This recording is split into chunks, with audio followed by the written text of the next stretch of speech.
All right, Shalom Aleichem Rabotai. Welcome to our Wednesday class, Yalkut Yosef. Last time we started to talk about the Kidush, Friday night. We were discussing why women are not exempt from mitzvot Torah that are dependent on time, which is mitzvot aseh shazman girama, which usually they are. And we explained the difference that in Shabbat there's also mitzvot lo taseh.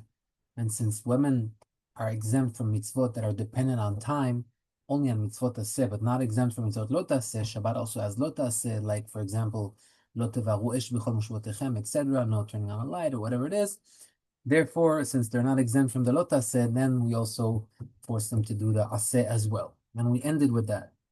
So the next topic has to do a lot with the wives, but also with us. Friday night, I finish the tefillah and I come home. But I see that there's time until I'm going to do Kidush. I see that maybe I have guests coming. I can't start without them, but I'm very thirsty.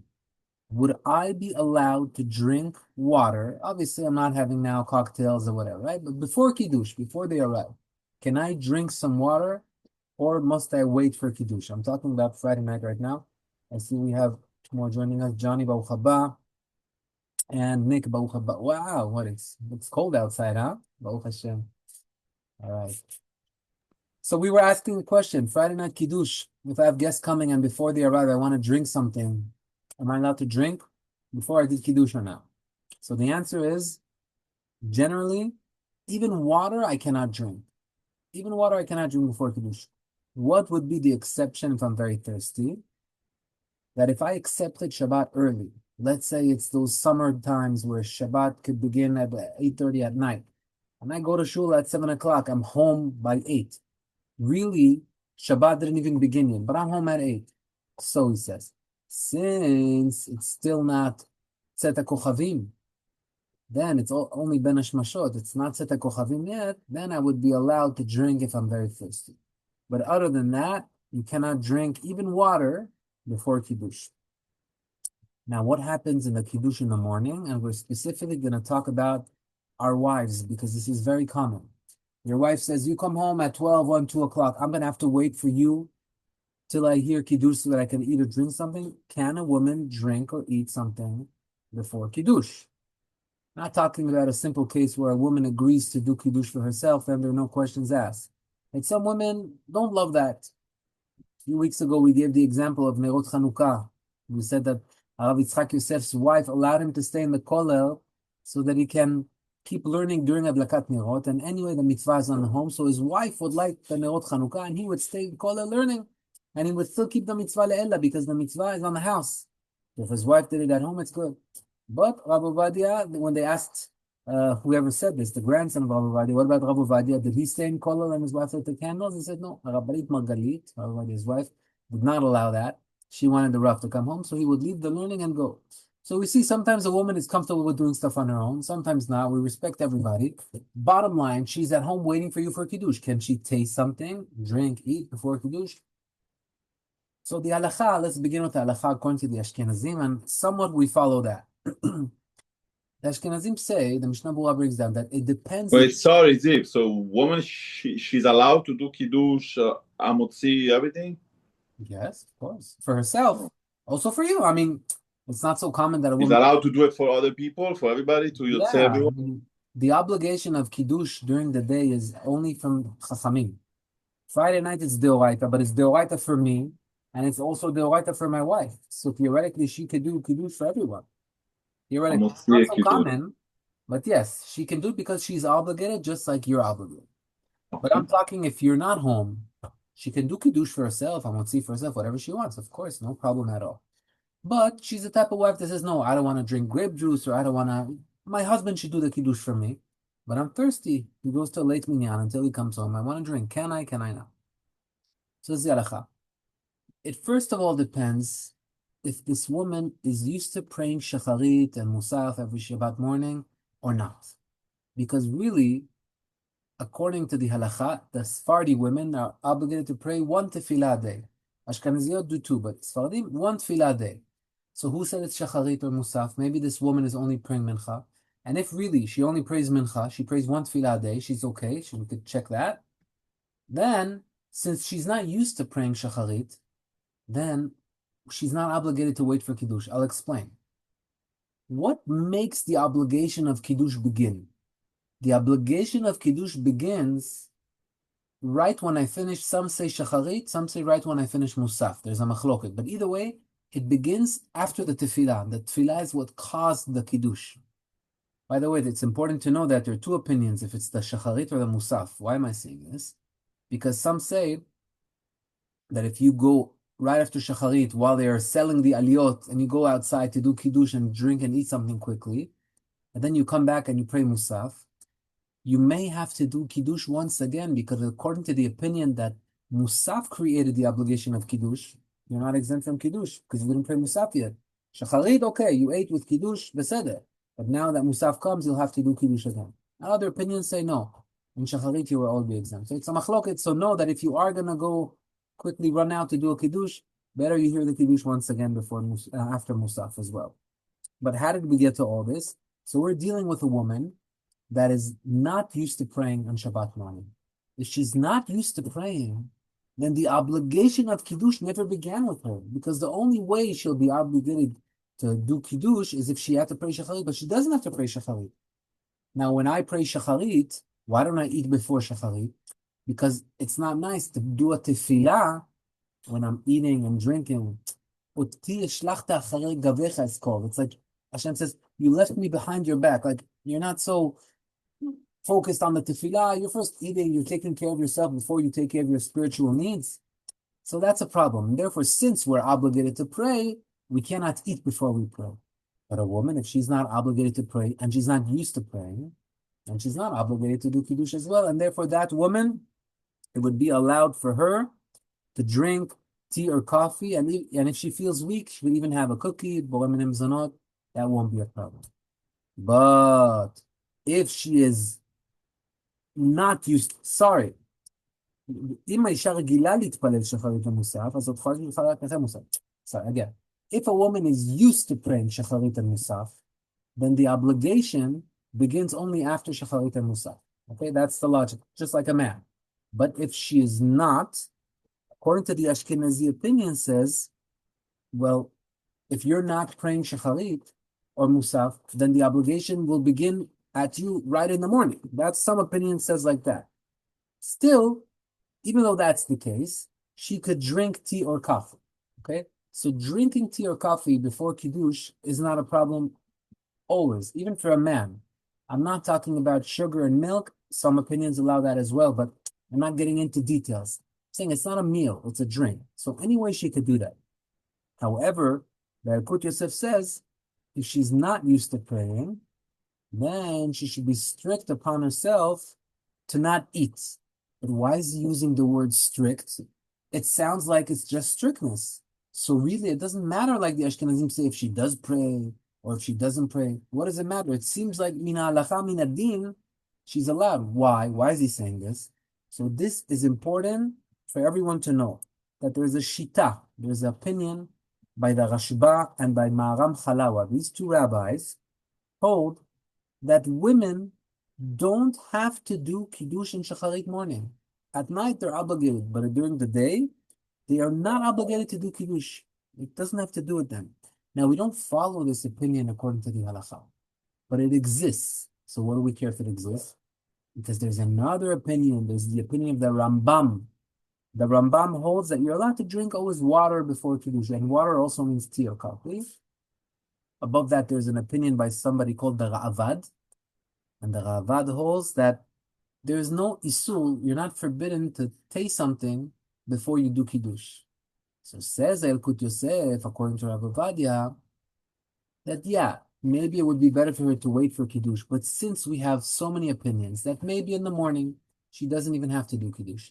And if she has to do Kiddush, maybe the opinion is like the Ravad, that, okay, even though she has to do Kiddush, but you're allowed to taste something before Kiddush. Or maybe the opinion is like the Rambam that holds that just drinking is okay. So for all these reasons, we say it's better that she's strict, but really if a woman is really thirsty and she only wants to wait for her husband to come home and she has to do Kiddush, we'll still allow her. So bottom line, there's leniencies for women much more than men, because women have that opinion of Rashba and Maram Chalawa that women don't have to do Kiddush in the morning. For men, everybody agrees that we have to do Kiddush in the morning. But even so, I've heard rabbis say that if you see a man hearing Kiddush, and before the Kiddush begins, he starts to taste something, you don't have to stop him and rebuke him. No, he has what to rely on. He has the opinion of the Rava that you're allowed to taste, and this is flat, men and women. No difference. According to those opinions, you're allowed to taste before Kiddush. Bottom line, if your wife is willing to wait for you or do the Kiddush herself, best. But if she's not doing it, doesn't matter if she does pray or does not pray, we give her the green light to definitely drink, and if it's hard for her, to even eat before Kiddush. All right. Next topic. Covering the bread. Anybody here know why we cover the bread? Right? We put a layer underneath the tray, and above that we put like a Because napkin. they represent the man, Shamayim. That what? Yes. What happened with the man, Johnny? Because the man used to come on top of dew, and then was dew on top, Ramon. So And on the bottom. Very yeah. good. Reflectable. The dew, the tal, then talu matal. Tal is dew. The dew, the man, when they would see it in the morning, waiting for them, Hashem protected it. It had a layer of dew on the bottom and a layer of dew on top. And just like the man was like the bread back then, so now this is our bread. So we're commemorating what happened with the man, and we're putting a layer underneath and a layer above. There's another opinion also that the bread needs to be covered, because usually when we have berachot before us, what do we say first? Hamotzi or borei pri hagefen? Halacha is usually first we say hamotzi. The bread, the chita, comes first because it's wheat. If you look at the Shivat Aminim, it says eretz chita seora gefen, wheat, barley, and grapes. So wheat and barley are before the grapes on the list, right? So therefore, wheat and barley bread should come first. But on Shabbat we do Kiddush before. Why do we do Kiddush before? Chachamim were metaknin that in order to do the Kiddush for Shabbat, you have to be mekadesh on the wine. So the Kiddush is required, so we attach the wine to it. But really, the bread had to be first. Since the bread had to be first, the bread is so-called embarrassed right now. Hey, why am I not first? So covered, as if you're closing the bread's eyes. Now he can't see. He's not going to get upset that the wine is getting preference to him. Obviously, this is symbolic. The bread doesn't understand what's happening, but this is a musaf for us. That, when something is done in a way that is not normal, you don't have to, put it out there. Try to make sure nobody gets hurt from the situation, right? This is a big musaf. Rabbi Mansour was saying that he was once a host in someone's house. A big rabbi was a host in someone's house, hosted in someone's house, and the lady forgot to bring the challah cover. So the husband is sitting there and he's saying, "Hey, what are you doing? You forgot the challah cover. Come on, be serious. Now the challah is going to be embarrassed that I'm doing kiddush." The rabbi said, "What are you trying to do? You're trying to make the bread not embarrassed, and that's why you're covering? But you embarrassed your wife. What's better? The whole idea is that you learn not to embarrass, and instead you go and embarrass your wife." So these things are minhagim, but we have to remember that Deresh Eretz Kadma Torah. First of all, make sure that you treat everybody around you in a good manner. It doesn't contradict. You could treat them good and this good as well. But the moral here, the lesson is to make sure you don't embarrass anybody. All right. Now, regarding the Kidush cup, these are the questions that everybody's waiting for. We were talking about it in the chat today.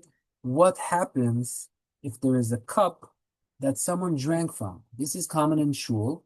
The guy finished Alenu L'Shabeach. He ran to the bathroom. He comes back. They finish Kiddush. He says, "Whoa, I didn't hear Kiddush. I want to have these crackers with you guys." Okay, no problem. Here's the Kiddush cup. Do Kiddush. Wait, it's half full. Somebody drank from it.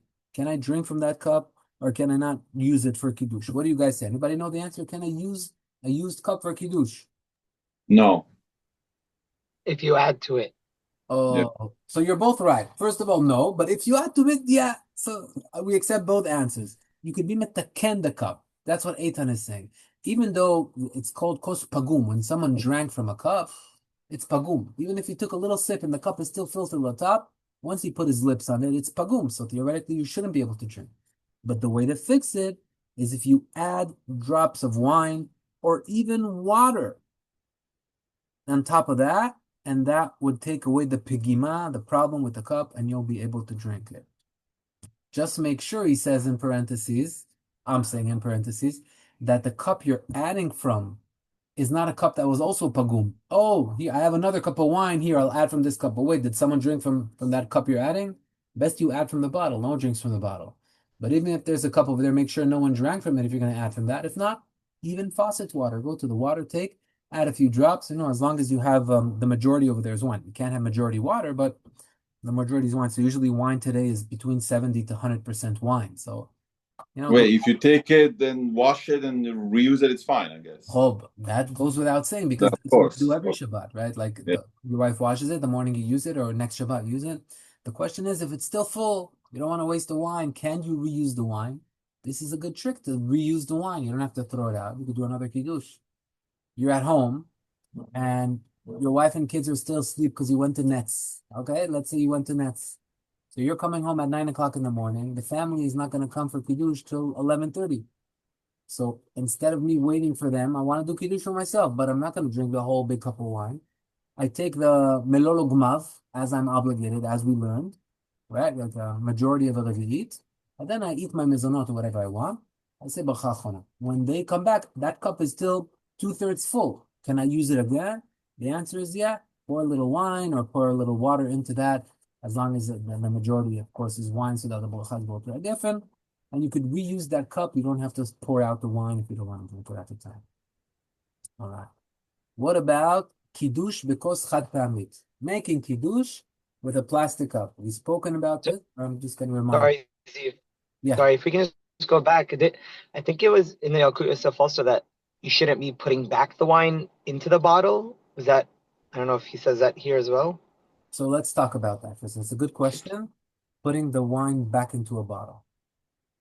This is the challenge with that, okay? There are opinions that hold that the bottle cannot be reused. Now, in America, we don't hold by this because the Feinstein Shita is that a bottle is a one-time use type of thing, and therefore it doesn't need a mikveh. But maybe even according to his opinion, this is Rav Butbul saying, Rav Butbul, the son of Rav Ovadia, says, once you're pouring back into that glass bottle, what are you showing? You're showing that, let's go backwards, reverse. Why is this it's a glass bottle. We tovel glass bottles before we drink them. Why is it exempt from tevilah? The answer is because the bottle is just there to wrap the grape juice for us. It's not really a kli. We're just using it now to finish it and throw it out. Once you pour back into the bottle, it's as if you're saying, no, this bottle is an item. So it needs to go into the mikveh. So it's not so simple pouring back into bottles. I know this is We're talking about a plastic bottle like a kedem, that's something else. But I'm talking about the glass bottles. It's not so pashut. Some people also buy like the Perrier or these bottles, and after they finish it, they like refilling it with water. Sorry, you're asking something, or is that not on mute? Oh, sorry. I don't know, no problem. So, who asked it? Eitan, you understand what I'm saying? I don't know if you're talking about plastic or glass. So generally, I wouldn't refill glass bottles. With plastic, your question is a good question. What you're saying that you saw that there's a problem to pouring back into. So I know sometimes people like fill up like it's a big cup and then they just drink a little and they're like, oh, I don't want to waste the wine, the grape juice, whatever, and they're gonna put it back into the big container. Does the main container become a pagum now? Can you reuse that wine to say Kidush after that? So wait. First of all, I mean, I don't know if the order matters if it's poured from here to there first, but usually when people pour it back into the big cup, they didn't drink from it. They won't put their lips into the whole bottle that everybody's drinking from, right? They usually pour into a cup, and then what's left, they pour back. So if that's the case, that's never pagum, because you never drank from it. What makes it pagum is not the kiddush that I made on it. What makes it pagum is my lips. If I never put my lips on it, it's not pagum, and therefore I could definitely pour it. Search for the 10 carat. Right, I could definitely put it back. I understand. I thought it was more like you did Kiddush on it. Now it's like you can't do it again on it. It's the lips. I think I thought specifically in the Yalkut Yosef. The lips is what causes dima. So if there are no lips, then you can pour back. Just make sure it's a plastic bottle. With glass, you come into that machloket where am I allowed to reuse a glass bottle that hasn't been toveled?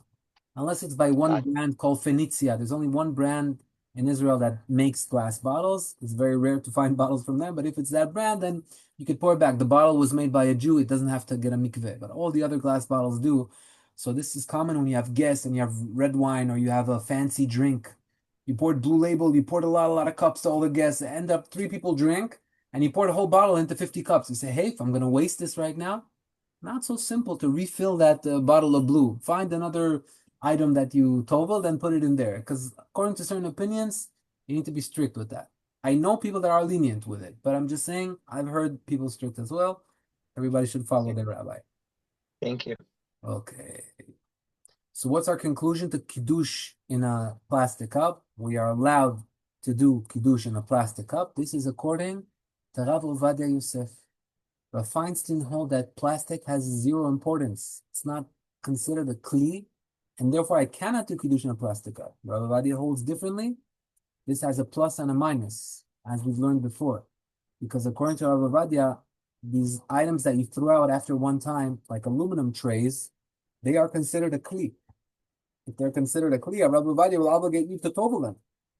Rav Feinstein will exempt you from that. So, follow the path that your rabbi takes you. I know Rav Ben Chaim is lenient to go in the shita of Rabbi Feinstein when it comes to aluminums. Like I don't know anyone that goes and tovels them. But plastic cup, I think all the Sephardim agree that you could do Kiddush on that. I've never seen anyone have a problem with that.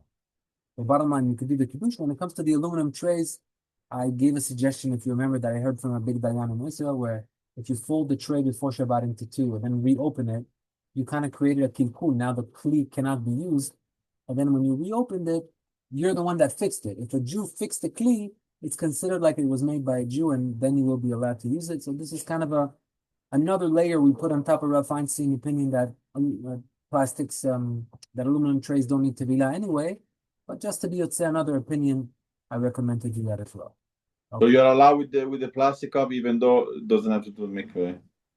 Yeah. Allowed. Okay. No, because plastic anyway doesn't need a mikveh. If it were like a glass cup, then it needs a mikveh. But then even Rav Feinstein would hold that it needs a mikveh.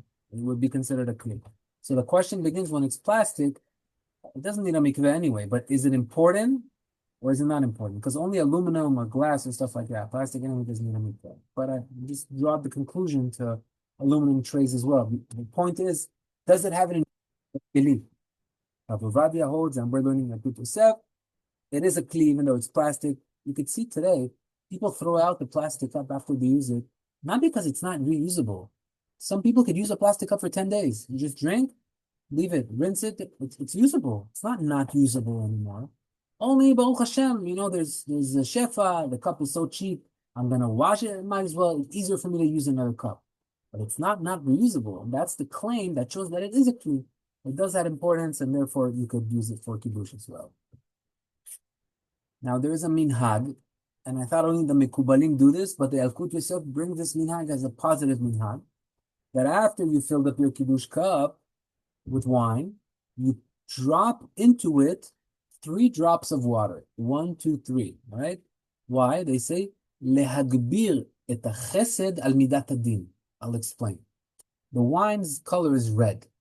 Red represents givurah, represents dinim, represents the left side, the time of judgment. All right? And water is chesed, rachamim. So what do? We want to sweeten the judgment. So we pour a little bit of the water, which is mercy, into the red, which is judgment. And this action down here represents sweetening the judgment, right? We're doing symbolic actions down here as if to say they affect up there in the heavens. Now you can tell me, what is this? What are these symbols? This actually does something? Well, I'm going to answer back to you. What is this lifting Arbaat Aminim and shaking it? This does something up in the heavens? We have emunah. Yeah, whatever it does, the Chachamim tell us to do it. We believe.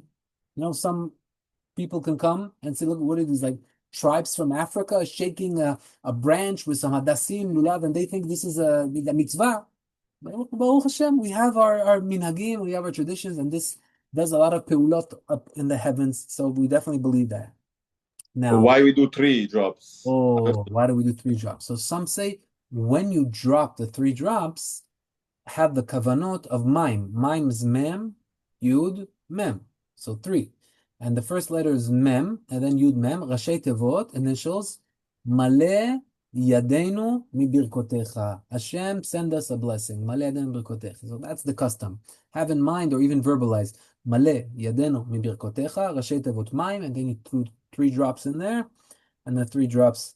I also heard Eli Mansur said to wash the cup before with Oh, water. Zaku Baruch. That's not the next. It's 2 topics away. We're going to talk about washing the cup as well. I don't know if today we have 4 minutes. Let's see. Maybe we'll get there. Bezrat Hashem. So we'll talk about that. Zaku Baruch. All right. Now, what is the measurement that is required? Is there a minimum that I could use a kos?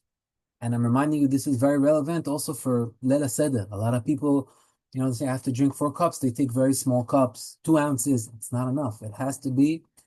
Minimum is Gimatria kos is 86 grams. It's a little less than 3 ounces. Be safe, go with 3 ounces. That should be the minimum that you put into the cup. Meaning if the cup even is bigger than 3 ounces, this is what we asked in the chat as well. Do I have to fill it up to the top? It's better, but it's not a requirement. See, it's better. Why is it better? Because when a cup is full, it's more honorable. When it's not full, it symbolizes poverty. It symbolizes that we don't have abundance. When we fill it up to the top, shefa. So it's better to fill it to the top. But what if the only cup you have at home is the cup of Eliyahu Navi? Now you're going to put a 1 liter bottle of grape juice into that cup to do the Kidush? You don't have to. It's enough to put a Revi'it. It's enough to put the right amount there, the 86 grams. But if you don't have that the cup in the right size that is small and you only have the big cup and you just want to use less that is Revi'it, it's fine. So let's talk about this. It's very interesting. Do we have to let the wine spill? You know how people sometimes when they pass on the cup, they make sure a few drops spilled. I remember as a kid, we always liked to see the wine spill. And when it would spill, everybody would say, oh, beracha, beracha, beracha. Anybody know the source of this? Where is this from? So this is a Gemara. The Gemara says that any house that nishpach bo yain kamayim, that the wine spills over there like water, it's a siman beracha. So what did we conclude from here? Whenever the wine spills, it's a siman beracha. So therefore, when you're doing the Kiddush, spill some of the wine. But is that the interpretation of the Gemara? I'll tell you why I'm asking. Because one time they brought the cup of to Rav Kanievsky to do Kiddush, Zecher Tzadik Livracha, and the story says that Rav Kanievsky was about to do Kiddush. He said, wait, Rav, let me fill it more. It's not filled to the top. It needs to spill. The Rav said, you want it to spill? Then you do the Kiddush. I don't want it to spill on me. It's a little cynical, but the idea is, I'm assuming that this story has, basis, but the idea is that it doesn't really need to spill. So what was that Gemara saying? I found a beautiful perush by the Ben Ish Chai. We'll end with this. Johnny, I owe you homework for next time. We're going to talk about washing the cup as well. But what is the Ben Ish Chai perush? That every house that the water spills like mine, it's a siman beracha. You know what the Ben Ish Chai says? He says this is a metaphor for people that are about to drink wine. And sometimes when you drink wine, you go overboard. And then you lose yourself and you behave. You come in one way and you leave the dinner a different way. You start behaving not properly. So what is the pasuk telling? What is the quote of Chachamim saying? Kol bayit shenishpach bo yain, any house that the wine is spilled there, kamayim, like water, it's a beracha. What does it mean like water? He says, look at the word water. Mem, yud mem. It begins with a mem and it ends with a mem. The yud in the middle is like the wine, drinking wine. When you came into the meal, you were a mem. Now, if at the end of the meal, you stayed a mem, meaning you stayed the same person, maybe we could say you stayed a bench, but you stayed the same, the wine didn't make you behave, you're cursing and you're misbehaving and whatnot, that's a beracha. Kol bayit shenishpach bo yain, when the wine is spilled, meaning when people are drinking wine, but it's like mine, they don't lose themselves, that's a siman beracha. So, according to this perush, we don't physically need the water to spill. It's just a metaphor to tell you to not misconduct yourself when you are drinking wine. But either way, if you want to spill a little bit, no one's going to tell you asu, but you don't have to get, all those stains on your shirt and water and wine splashing. You're going to do that. Abotai, tizkol mitzvot, chazak u'baruch. Chazak Baruch, thank you. Zach Baruch, thank you, Ziv. Bye-bye.